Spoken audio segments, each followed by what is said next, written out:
Amen. Totangi ensemble Matthieu 13. Passage na biso, yamwe komema biso na Matthieu ya mobile. 4 terrains. Yamwe za 6 na biso ya lelo. 4 terrains. Terrain. Terrain, c'est presque la même chose. Merci, papa. Matthieu 13, 1 à 9,18 à 23. 13, 1 à 9,18 à 23.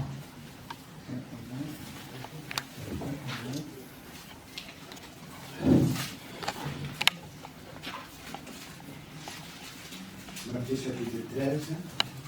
1 à 9, et 18 à 23. Pour la raison, attends, on a 1 à 9, tu sauté, tu 21 à 23. Matthieu chapitre 13. Ce même jour, Jésus sortit de la maison et s'assit au bord de la mer.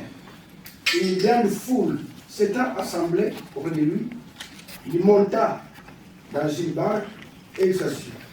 Toute la foule s'éteignait sur le rivage. Il leur parla en parabole sur beaucoup de choses et il dit: un semeur sortit pour s'aimer. Comme il s'aimait, une partie de la semence tomba le long du chemin. Les oiseaux vinrent et la mangèrent. Une autre partie, beaucoup de terre, elle leva aussitôt parce qu'elle ne trouva pas un sol profond. Mais quand le soleil parut, elle fit brûler et sécha, faute de racines. 7. Une autre partie tomba parmi les épines.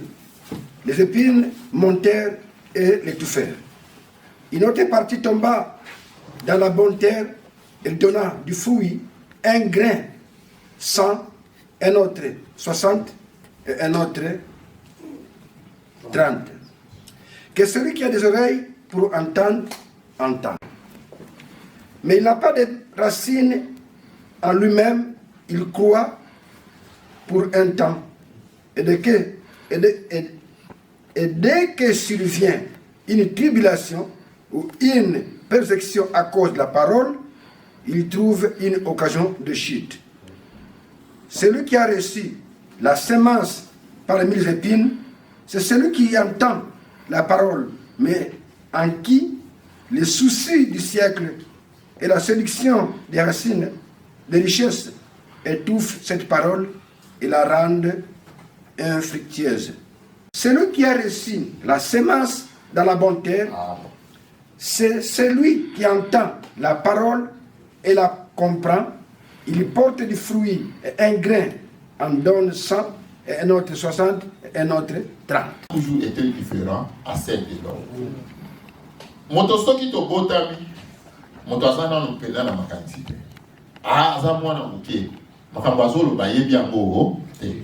Moto il faut azo bo moto, poto mona makanisa moto oyo azo kanisa pona lobi na. Amen. Alléluia. Amen. Mais zambo akela mokili, avant ça la moto, abongisa déjà pour moto. Tango asali moto, abongisi pe lobi ya moto. Ekozala ndenge ye. Mais pour moto ayeba lobi na ye, nzamba tende na nzela moto choix kopona. Sikoyo aweza Yesu Masia atelemi liboso abayekoli pe bayuda. Tango azosolola na bango, azosepelisa bango te. Maintenant, le choix déterminé pour vivre la vie est Amen. Frère, papa, maman, awesika, zambe, asungaki na baumbu na ye, papa pichu, pe, papa na biso, tokendaki na kobakisa. Être libre en Jésus-Christ, na Jésus-Christ notre soutien. Amen. Vraiment, et ça la kibiso malamu meki. Vraiment, et sunga kibiso. Mais toi, tu vas sous les 4 différents terrains. Amen. Alléluia.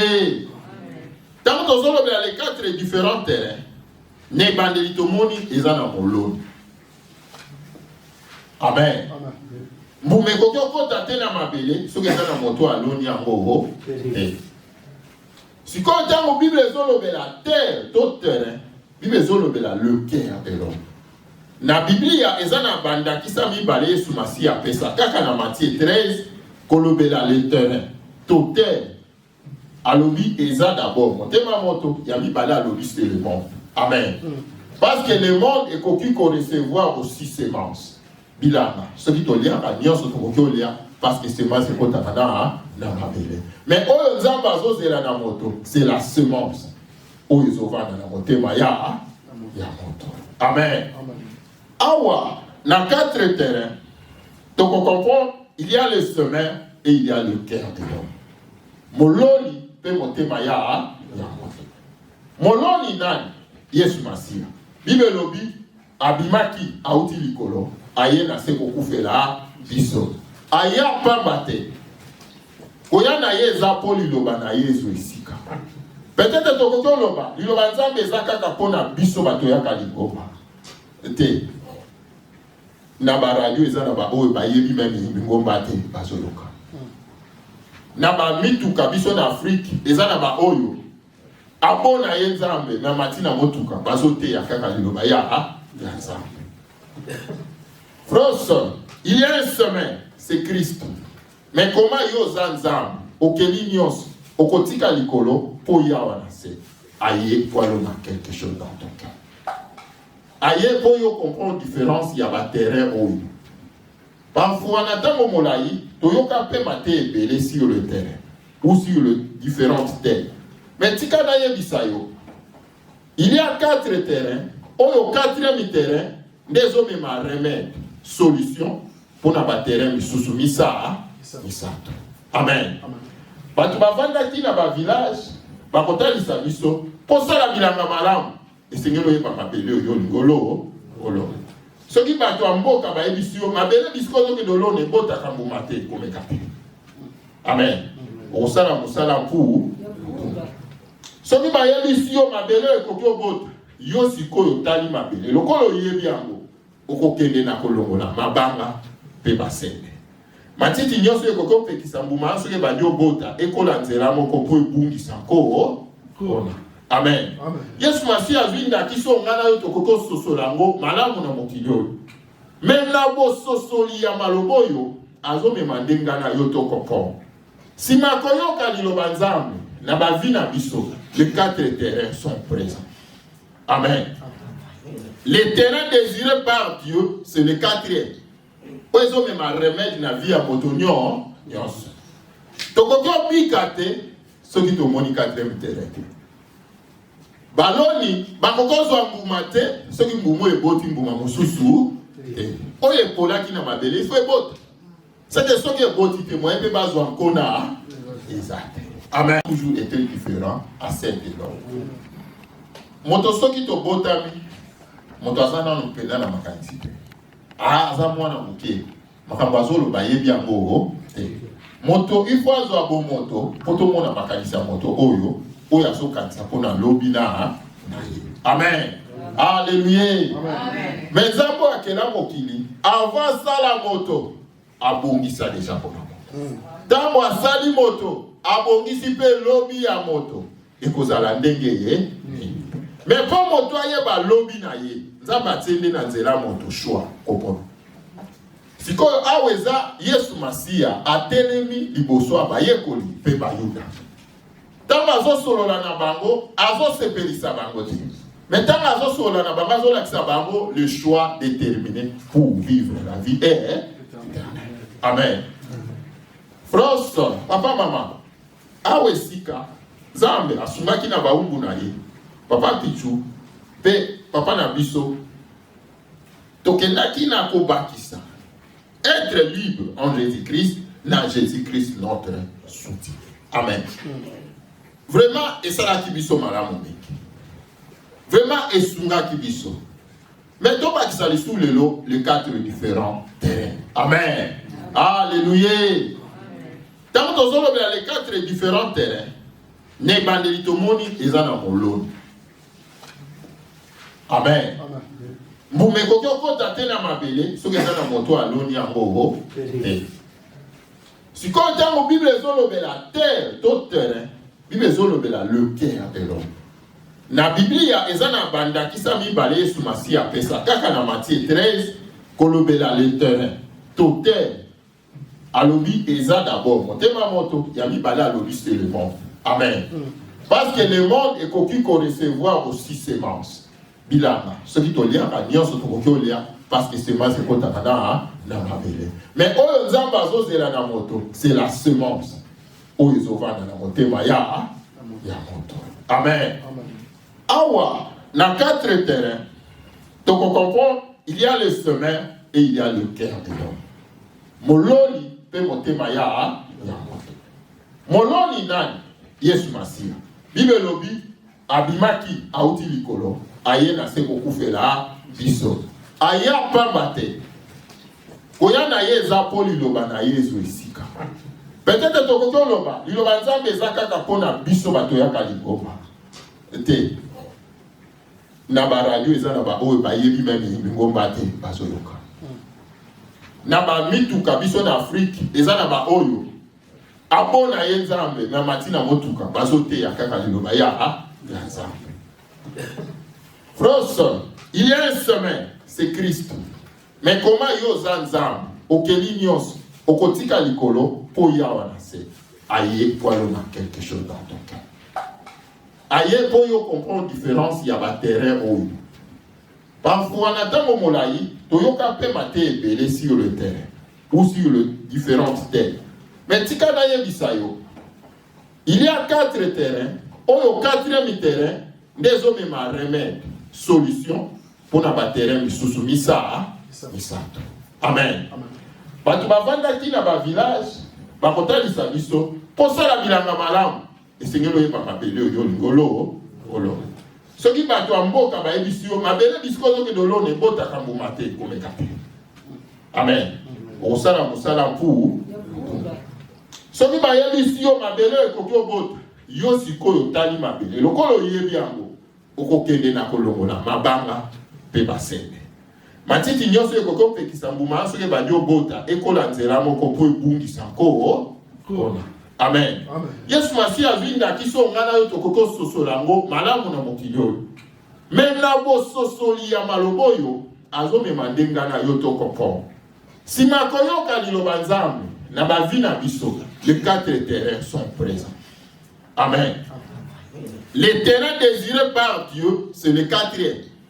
Ils ont même un remède dans la vie à Motonio. Tokoki obikate, ceux qui ont moni 4e terrain.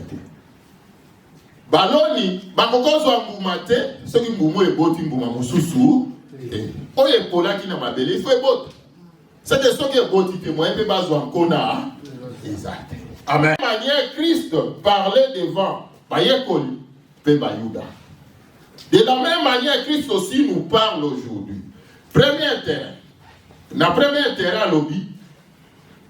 Mbumo eboa kami na katikati ya nzela. Obstacle à liboso eza na nzela ba bekisa moto te koleka. C'est que tout le monde paye. Est-ce que vous avez tout le monde paye. Otika rabato ina yo moto nyonso akolo. Olanda ka prédication pe nyonso. Tokata ba chaîne. To sala boy, to zokisa okolanda nyonso. Tout le monde peut passer. Mais effet nini ememi na semence. Liloba moto ayokaki. Eloko nini ememi kuna. Christ alobi eloko liboso. Moto a comprendre eli liloba nzambe. Alobeli komanza. Azupe tango akosambe. Tozomona mangengenge. Tozomona boy. Beaucoup de gens basali milongo. Beaucoup de gens, même biso wana poto. Nakila ki 40 jours. Nasala ki bo. Mais la personne en fait ne comprend pas qui est Dieu.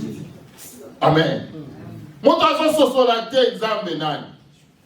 Bible lobi, la personne ne comprend pas la parole de Dieu. Et donc ami balé. Tant que montazo comprend le thème malobanza. Le diable vient, fait quoi? Enlever ce qu'il a reçu. Tant que mikolonio sozo kamalobanza. La vie chrétienne, différence na biso na ba paka mezanini. nous avons le Saint-Esprit. À part le Saint-Esprit, on m'a mis ça la carte na biso. Mais à part le Saint-Esprit, c'est juste aux endengés. Ceux qui sont au hôpital, est-ce que bakabola va pas dans la Christ? Ceux qui sont maternité, bakabola va pas dans la Christ. Ceux qui sont musala, bakabola va pas dans la Christ. Tant que nous avons fait sa paiement, azokabola va pas dans la Christ. Est-ce que tu me comprends? La grande différence, c'est que nous avons le Saint-Esprit. Et la vraie semence, qu'on a planté dans notre manayo, c'est la parole. Qui le plante, c'est Jésus. Amen. Il y a une raison pour laquelle avant tout, Kabola Maloba, tant que nous sommes là, Zambe Lobela, Naye, notre mananga, le kola mabele. Nous sommes mabele au fond, naye. Mabele au fond, le mabama.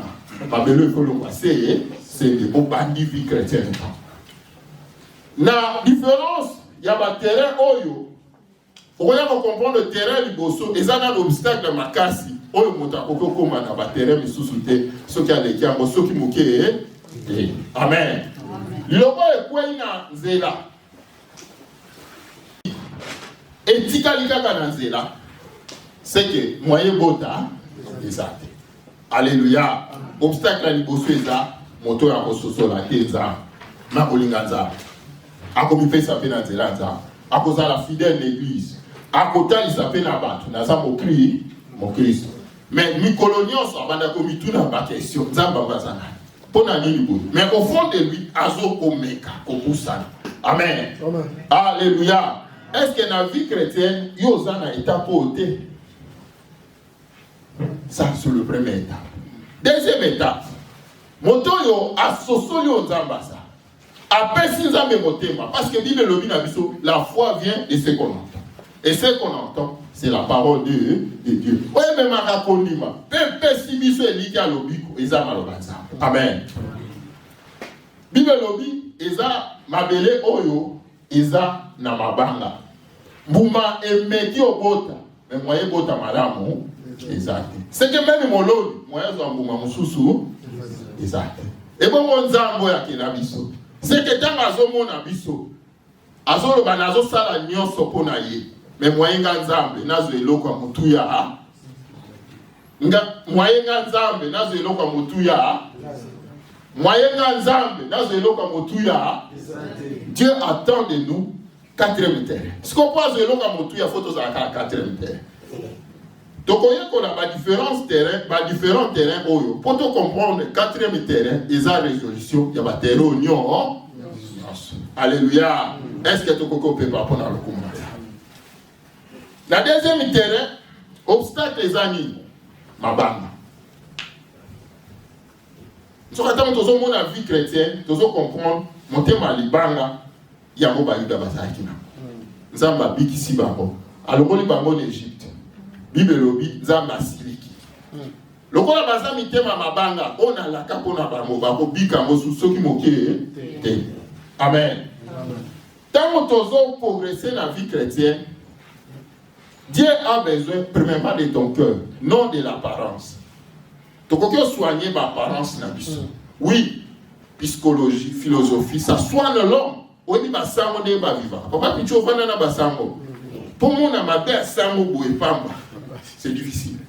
De vrais psychologues, de vrais philosophes. Mais la nuit au cimetière. Amen. Amen. La Bible, quand ça nous parle de la parole de Dieu, et même akabiso tetos da lokola ba religieux. Et même akabiso le cœur, celui.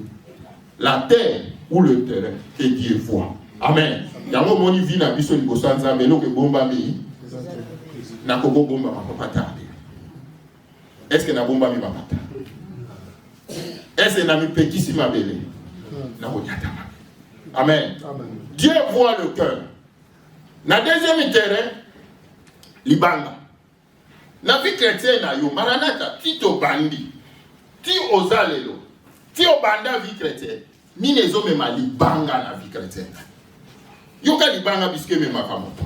Frère, sœur, la vie chrétienne oyo, okokyo mona ebele. Mais yeba malamu, nzamba zana posa oyo monite, nzamba zana posa oyo zobimisa. Na vie no zobimisa nini? Amen. Tozana bana lelo bazo pousa. Tokoko le exaucer azosa il anza me malam. Mais exaucer, Dieu attend de toi. Ni nyoko bimisa ko na. Papa Robert lo maboko.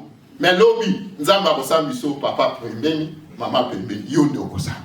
Alléluia. Toko comprendre na deuxième terrain. Ni les hommes malibanga. Ni les koko pekisangala yo to bandaki na biso vie chrétienne. To lobita mo to bandaki vie chrétienne, ngana yeba ki nzambe, mais papa terdeli ayeba ki e malamu te. Mais ni les koko pekisa biso lokola mabanga. Bible lobi tribulation ekoya. Na tribulation engola kisa. Komekama o yezo pekisa moto akedeli liboso. Nazana ngana raison. Mais makamusu eyeli nganga ona na raison na koma na tort. Pourquoi? À cause de kombo ya Yesu. Ce qui totali via bayeko. Tango babandi ote ya samo malamu. Bible lobi, monguna il fallait qu'il a créé par voies et moyens. Pour na nini ba persécuter ba. Ba pekisa ba ko sambela Yesu Masia. Wana ezaki na tango aka. Mais lelo pe loko musu ezo pekisa biso to sambela Yesu Masia komesa na. Tozaka déjà baninga. Tomesana déjà. Te ngamko na kosamba po batardeli okosate. Ata tomesana soko yena. Toki yo pe ye no bananga. Parce que le futa na biso ezali kosamoke. Soki tomesani libanga. Yango lelo tozomona mitema bato. Tozosambela. Mais loko moko ezo ko empêcher. Tolobi les démons. Tolobi boy oui. Parce que porte à liboso munguna ibaka liloba. Il y a mis des tribulations. Makamuni n'a pas ce zoleka. Makamuni est tout mis sa vie chrétienne na yo. Oui, en Christ aux libre. Oui, en Christ, il est notre soutien. Mais nos cœurs peuvent nous empêcher à vivre ce bon soutien. Nos cœurs peuvent nous empêcher à vivre cette bonne liberté. Amen. Amen. Alléluia. Amen. La deuxième terrain, tous on comprend la tribulation. Tous on comprend la persécution. Mon sous-souci m'a connu mélanzambe libote boaki et musique. Mon sous-souci m'a connu mélanzambe même baninga babonai kotambola ne balobité. Ndenge ya zala kezo sungate kopi na biso ekideli liboso. Amen. Libanga. Bilenge na biso azokende kelasi avant dina baninga balobité âge déjà pour ça toza libre o eza felant. Eza makambo ya culture te eza makambo toza ba felant. Amen. Mais bososola. Vous avez Christ. Bozana Yesu. O esengela zo esika na mitema na bino. Boko ko agir te lokola bato nyo. Naza déjà na 16 ans, 17 ans. Na boko linga chéri na ça c'est la felant. Ndenge moko pe na vie chrétienne, ko la zoze ya na biso. Libosa ba persécution o. Baboti balobi lokolo to si biso te. Yo lingi Yesu. Biso toza ekolo boy. Biso toza na religion boy bima. Eza libanga. Ekoko sala moto. Atika nzela malamu. Mais yo ayambaki liloba na nzambo. Eloko moso eza na biso lisu libanga eza nini? Nazo ya kopesa offrande po basusu bapesaki. Nazo sala po basusu pe bazo sala libanga. Motema no ekoma libanga. Mokolo wape sengeli efongwama. Pona kopesa nzamba simio motema hotele mate opesi. Mokolo wa motema no sengeli efongwama. Pona kosalo eza na nzela. Okoyeba ya mote. Obanda komituna est-ce que masanga pesa mabeza lisumu? Est-ce que moyibi pesa lisumu? Parce que comment déjà libanga na vina na yo. Moyeba ki nzambe. Bible lobi. Deuxième terrain. Le piège. Nzoka kola azotalisa biso motema libanga ekomona nzambe soki mokie na sambeli tango mula ebonso na moni ete musana ngezani nazoteya wa soki na moni ete musana ngezani amen. La troisième terrain lobi motoyo c'est que asir montaki premier terrain azanga ki boyebi bezwa ki tango ya esosoli boyebi nani azanza nzambe. Si ma koyeba o azanzambe monguna azaki suna bokozite ya koyeko yiba liloba si manaye ko kabola ndeti matea ndenge tozo kabola monguna azaki suna tango te akoya koyiba ye nyoso ye ayokaki songi ye boyeye makambo akale zongi ndeko alobi atate yaki alobela kakanga monguna ya yibio ya zaki te Monguna agite comme mama kanti mosusu maile mosu kati na ye moto aziko susu. Yami bale tant makambo a passé ye moto ya longi. Mais sikoyo monguna Bible lobi na Jean 10:10. Azapona kopo ko panza peye ko bebisi. France tant to lobela ka séduction. Soit ka tangwa ko tanga malobanza. Yo ye vie chrétien lelo. Le diable ne peut pas te séduire. Tu n'as pas encore les bases. Tu n'as pas encore les racines. Amen. Amen. Ozana nous na racine te. Nango babungisa. Eza oya bandi de anzela malamu. Bapekisi enzela malamu. Ozana nous na premier terrain. Merci papa. Ozana nous na premier terrain. Terrain na yo ezali yebanzambo. Opesina ni motel. Terrain na yo ezali lokolo yebiye okotika te lilobo yo yoki monguna sali ayiba. Ososola mona ndenge na yo. Amen. Si on a terrain misatu ngana yo toko sosola. Moto ya yambili loba. Moto ngona ngana yo. O umeli na vie chrétienne. Toko ko ba lotangi sabatu maloba nzambe. Oui, nzamba sali misongo loi. Mais qu'est-ce qui nous empêche? Les épis, basende. Tango basende yaka, moyo tambola malamu. Nani ta tambola na nzela basende.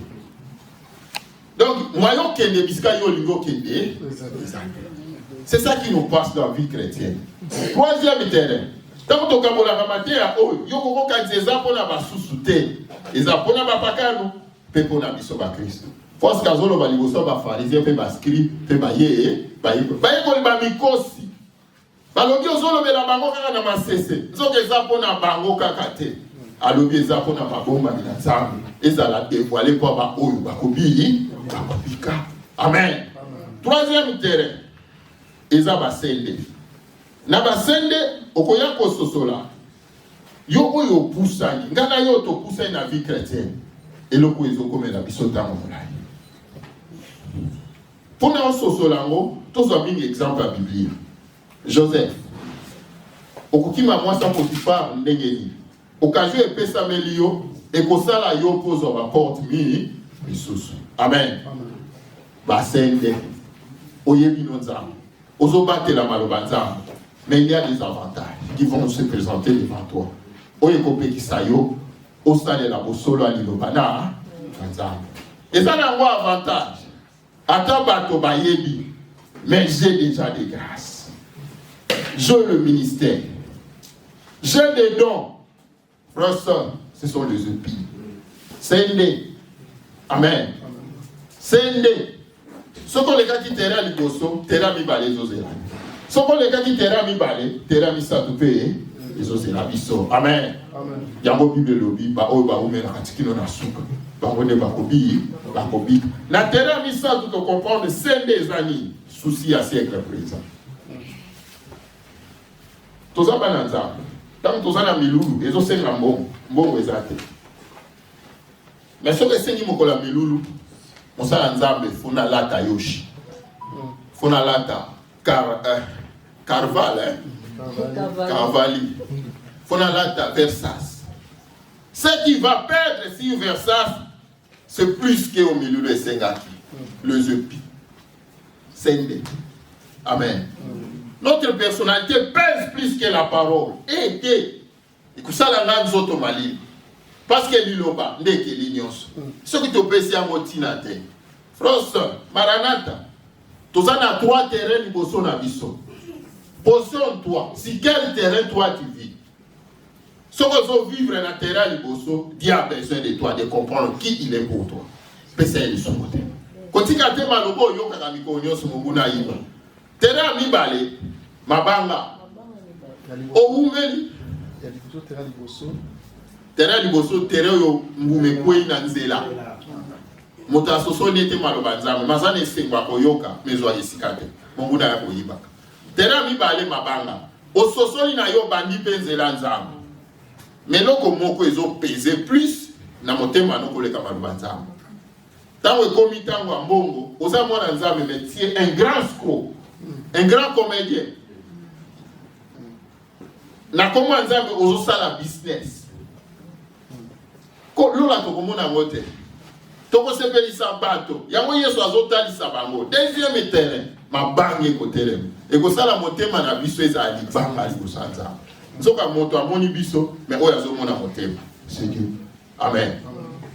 Yami sato ya motologi souci à siècle présent bomengo frère ceux qui tomoni lelo mokili ezoningana même na bamboko toza po lingombe ezala boye ndenge tozomona lingombo baza na contrat bazosala na l'État bakotosa égalité ya mwasi mpe mobali bakotosa même un pédophile aya koteya na lingombo ya minde po aza na kimia na l'État. Attention, dans notre vie ce qui est écrit est tokakola rango te nga kata loboko mais lilobo eti amen nakobongisa yango te mpo na yebo te nakobongisa yango te parce que oyakela yango asala yango ezala bongo ekosambisama ekosambisa yo ekosambisa biso les épis basende souci à siècle présent séduction ya richesse ezoko étouffe liloba nzambe oyebi tozalaka na badécision misusu ntango olingi ozwa yango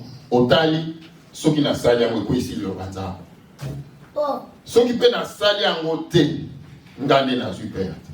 Paul alobi na biso apesi biso réponse oyo ezalaki mpo na nga alobi perte. Amen. Leloka oyo ezalaki mpo na nga alobi ke nazalaki na bokonzi bakonzi bakomaka mikanda nazobeta fimbo bazoteya kombo na Yesu abi lelo nga moko mpe nakomobeta mpo na kombo na amen.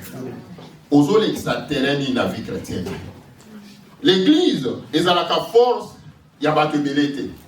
L'église ezalaka force ya liloba nzambe na motema ya amen. Liloba ezozwa makasi nini na vie na yo oyo ezozwa makasi yango nde ebotaka mbuma soki semence ekweye epoli nde mbuma mosusu esali nini ebota. Amen. Troisième terrain esalaka ete moto ayambaki liloba apusani liloba ezala étouffé na ba décision na marche na biso. Nous choisissons les négativités, la positivité, oyo ebombi vérité, oyo ebombi justice, totika mona panzi. Amen. Lelo passe ezokota. Même indelo tozosambela na bango. Frères, sœurs, les épis emati. Sende emati. Soki ba beau contrat ya l'État, soki ba beau contrat wana ezana makambo ekokomela bango. Ezana badro bango ba dofuta l'État ofuta lisusu te.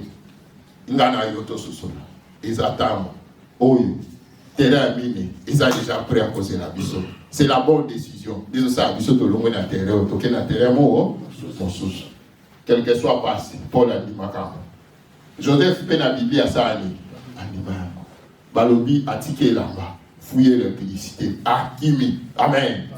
Fouillons les épis. Le thème mabanga, c'est l'engagement au tokoboya. Mais les épis, tokimaka. Nzela sende, ezaka na solution mosusu so kokimate. Amen. Est-ce que vous avez nzela sende? Est-ce que mabanga ndezo ko empêcher yo ba décision motema nozo kanisa maloba nzambe ndenge yo lingi? Est-ce que ti lelo ndeko yaka na lingomba nano yeba no makambo le kakawa te? Ozo ya po ba boti balodi. Ozo ya parce que mesana déjà to bota bi to kolia sur le temps. Ce qui to sauté ba terrain oyote, moi to comme terrain mine exact. Terrain mine eza solution pour na biso ndengeni. To petit pour na lokumu na za. Alléluia. Dans les trois différents terrains, chaque terrain possède des défauts. Sauf le quatrième qui est le remède et tout terrain. Amen. Nous avons comme un quatrième terrain. Ce qui n'a pas l'équipe, tu peux être dans l'église, tu peux être dans le monde. Le terrain ici t'empêche. Parce que tu n'as pas de choses à payer au bébé. Dans le quatrième terrain, tu peux comprendre. Et là, nous avons tout dans le quatrième terrain. La bonne terre fait rêver la bonne production. Amen. Dans la bonne terre, et là, la personne comprend Dieu et lui donne son cœur ouvert. Amen. David, où est Saoul? Azo poursuivre quoi ça? Alléluia. David, Oeza Saoul, azo poursuivre au point ça. Abomayo. Mais il y a réponse à David. David n'a pas un problème avec Saoul. David a un problème avec Amen. Ça, c'est le quatrième terrain. Dans ta vie chrétienne, tu as un problème avec Dieu, non avec les autres. Yahweh ça la kabiso. Tant que tu es liboso alilova. Tant que tu as vie na biso. Na yebiso qui na sali boy, ceux qui na zong ici boy. Moto a sepe la tête, ceux qui collent à sepe. Nazo répondre na critère où Seigneur namba. Amen. Na katina mi terrain. Totanyango le verset 23. Tozaka kana matin na biso kaka na partie onde to kaboli et totika na combien de minutes papa? Tobandaki presque 10. 10. Oui, encore, vous avez 15 minutes. Merci, papa. Papa Edo, Matthieu 13, le verset 23. Ici, la sémence dans la bonne terre, c'est celui qui entend la parole et la comprend. Amen, papa. Il y porte Papa. du fruit, oui, ok. Yeah. Du fruit, et un grain en donne 100, un autre 60 et un autre 30. Ah, toye kolia on a troisième na quatrième terrain. Ceux qui m'a bangé ça moi mboume bota. Ceux qui m'a sendé ça moi mboume bota. C'est que ngana yo, tout ça na batterie il faut to surmonter. To bandi vie chrétienne kala, et ça malam, ça m'a commission. Mais to kokyo bi kate, ceux qui misa la quatrième terrain. Et ça doit aussi kala makina biso. Frère, tout ce qui est dans souka mater biso. La bonne décision de ton cœur et comme maillot pour comprendre le quatrième terrain, pour se décider. À tous ceux qui n'ont pas premier terrain, décide-toi jusqu'à ce que vous commencez le quatrième terrain. Malgré ma banga, malgré les épis, nous avons passé Ngolu, Oye Bango en avance. Amen. Oye Bango était Zalaka Kaka te via Bapakan.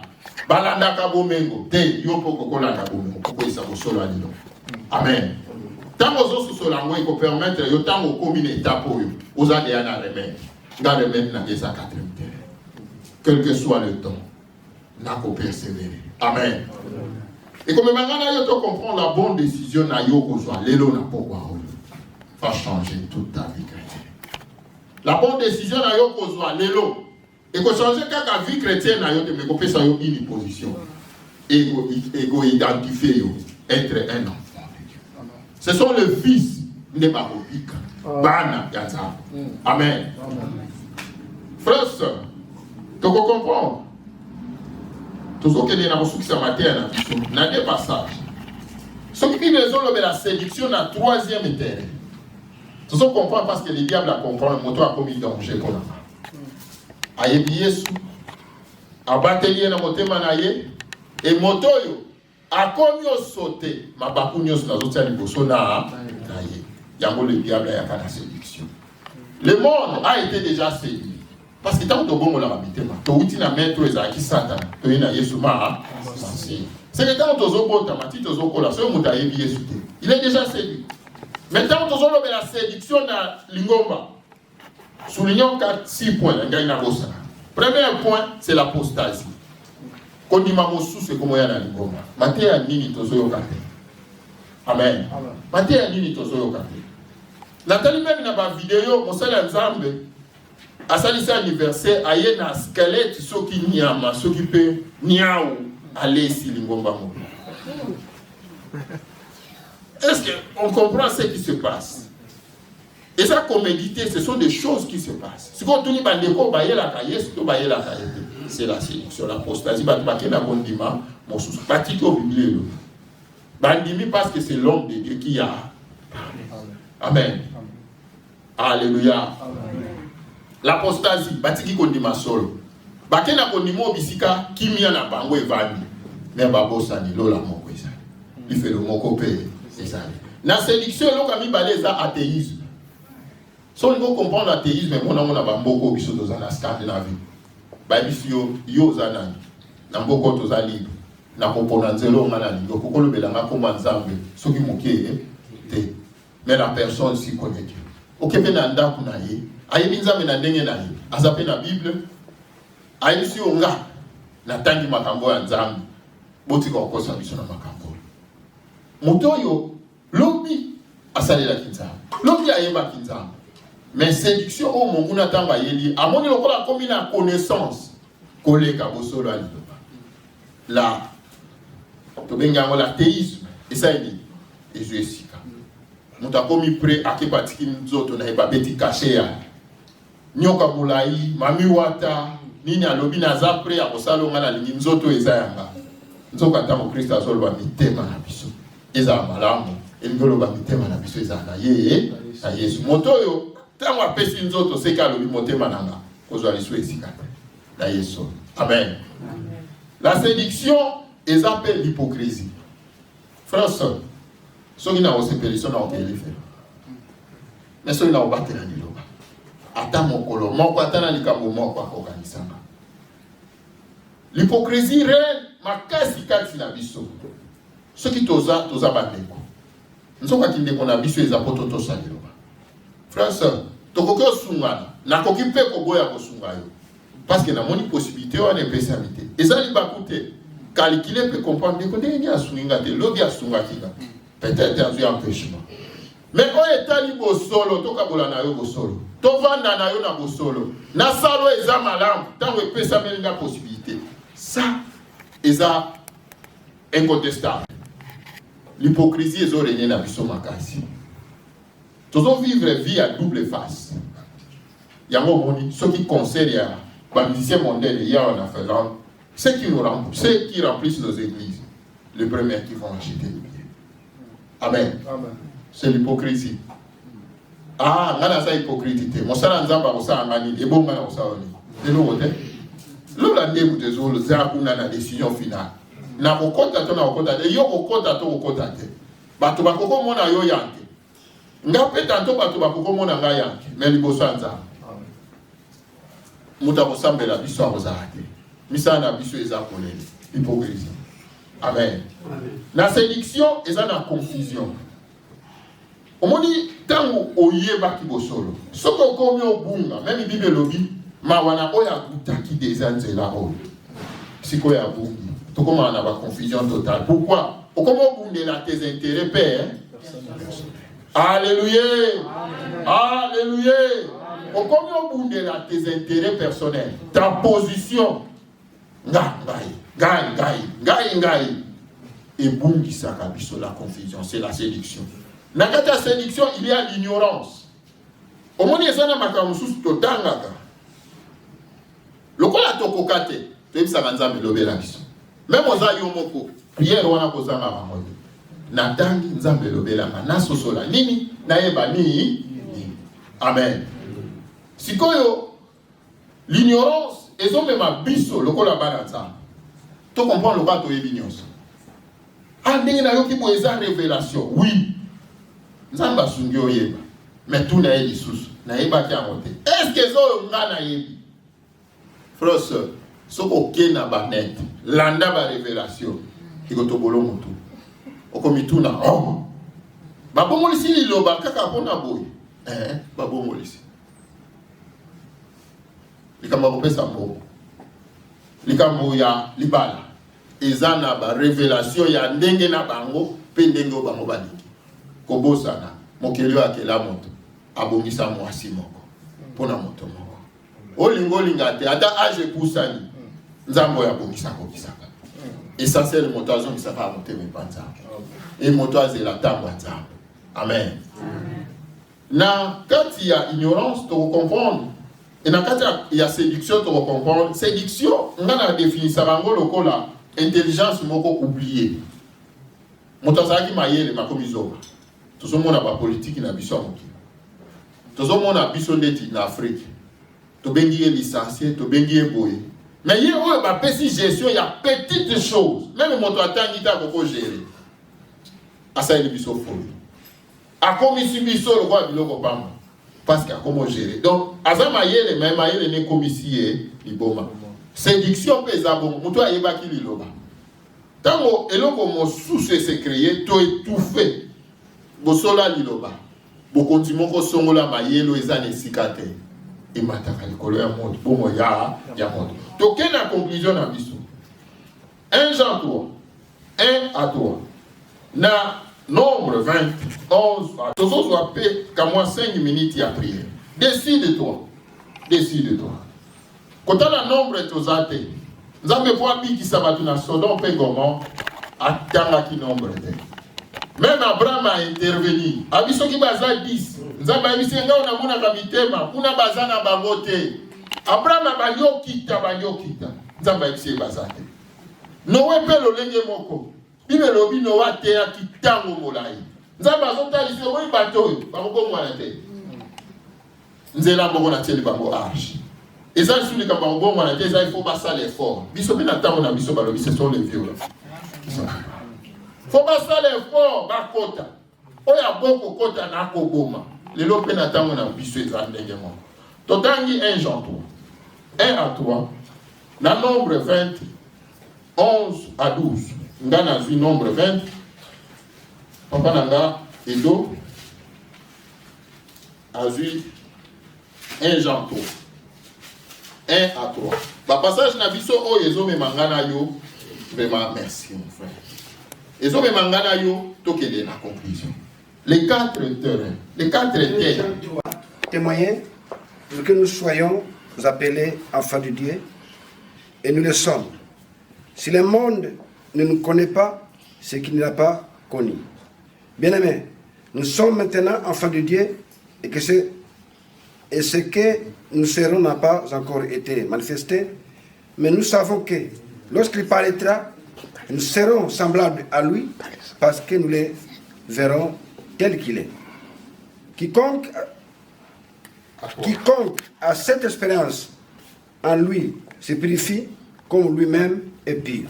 Alléluia. L'ensemble pie et les bétails aussi. Alors l'Éternel dit à Moïse et à Aaron, parce que vous n'avez pas crié en moi pour me sanctifier aux yeux des enfants d'Israël, vous ne ferez point entrer cet ensemble dans le pays que je vous ai donné. Amen. Donc, dans la conclusion, il y a 4 terrains. Il y a 4 terrains, donc 4 terres. 4e terrain, des armes, pour avoir terrain, nous avons mis ça. Si vous avez la conclusion de Bisso, et Seigneur, il y a une décision. Toute la décision de mon âme. Nani a yebi liwa azate. Ce qui est le lobby, kola longo le biso. Alors l'exemple là, c'est que kosamba nanga e bandi. Amen. Tantôt yo kosamba la yo be bandi. Tobongi samaka lelo. Ne croyez pas que tango ezali sous-souté ce qui nous a basé le biso. Parce qu'il y a yebiti. Amen. Asana posa mitema na biso ezala pas bon de terre. Il y a autant de choses sur la décision, il y a des choses qui sont comprendre, bisoté batolinga tous à Banata. Nous avons mis d'accord na biso. Motomoko, oya kana mapona etumbu ya lifelo eza satana, pe ba manger na. Moto nyonso na mokila ata lelo tozomona azopota na mabe. Condition eza liboso ne ko ya Yesu. Tango ya mbi Yesu osani. Akomika. Il faut assocer la terrain au poisson monter. Aluka 4e terrain pour abika. Frère, na 1 Jean 3, 1 à 3. Balobi ndenge yaza, nini pe biso esengeli toza. Nzoka tokozala kaka ndenge yaza so to comme 4e terrain. Balobi ata mokili ndimi biso te. Oya bongisa ki ba terrain. Tango azo mona terrain, il rêve de la bonne provision. Amen. Ndenge moko moloni bilanga, tango asala ka bilanga, il rêve de la bonne production. Bilanga na sale botelanga mbume sunganga. Nzambe nenga kelanga na yo, il rêve de toi. Amona ngana yo na nzela na biso abikisa. Amona ngana yo, tozana mokilo yo, mokole komi mokolo ya kosambisa. Akiti na trône ya gloire, alui moninga malamu. Mwana malamu, ona lingaki osalaki. Oyo na tindaki oyokaki, okokisaki. Bambuma na zelaki na yo, na zuyako. Amen. Na nombre, Bible talisi biso Moïse pe Aaron. Toyebi Moïse pe Aaron, tant que tanga la Bible, la grande différence na o etali prière, c'est Moïse. Bible lobi il montait. Dans la mati, Bible lobi il montait Dieu. Asuki kaka na koyoka ta lobi, la kisanga na mona yo, Bible lobi nzambe asali ngulu amona te lilingi ya moko. Tant tolobelaka losambo tozomona Mose likolo. Mais Bible lobi ni mokolo yango nzambe alobi. Lokola yo Mose nalobaki loba yo beti. Yo na Arona ata nasaleli bino ntango molai. Lokola bosepeli te kotombola nga liboso ya peuple onalakaki bokozwa yango te. Bokokotisa liboto te. Josue mutakotisa bango. Bino bokozala na banzi. Nzambe bo. Ma permetaki te milimo na bango ke na lifelo. Mais nga na yo apesi biso connaissance oyo. Oza terrain nini. Totelemi libota na nzambe. Oza terrain nini. François, mokilo etondi na ba bishop. Mokilo etondi na bato a niveau apesa yo ba niveau na ye. Ala kiso ba relation na yo kokate. Mais lobiko eza kaka na Yesu Masia. Oyo azana liloba suka pona lobiko a moto eza Yesu Masia. Tokokolekisa ba différents temps. Yango Bible lobi mbuma mosu ekobota 100, mosu 60, mosu 30. Biso nyonso te tokozala na capacité moko. Mais c'est que Dieu attend de toi. Yango azozela yo. O nzamba azozela nanga, yango azozela nanga. Vina yo eza wapi? Tokangeli emisu. Décision nino lingozo na motema na yo. Osambeli tango molai. Batu soki ba monyo balobi frère en Christ, sœur en Christ. Frère, sœur. Siko nzambe tango amona kayo alobaka nini? Ta décision parce que nzambe tango azomona yo azoloba nini? Oze lengi olobi nga nazana nu mwana na cimetière pe bana baza. Bongo ba morne baza kutu. Yesu va koko ya lelo. Décide-toi. Décide-toi. Toza basala nzambe oui nzambe akumisama. Mais Mose pe na Aaron nzambe atika kibango. Alobi bino boko contacter la kana pesa ki bino boko mona yango te. Quelle est ta décision? Quelle est la position de ton cœur? La bonne terre, c'est celle-là que Dieu attend. La bonne terre, c'est celle-là que Christ a montré aux disciples et aux pharisiens. Naye na mokili, lokola moloni, nazoze na bino terre amini. To bondeli. Bondela biskanzamba.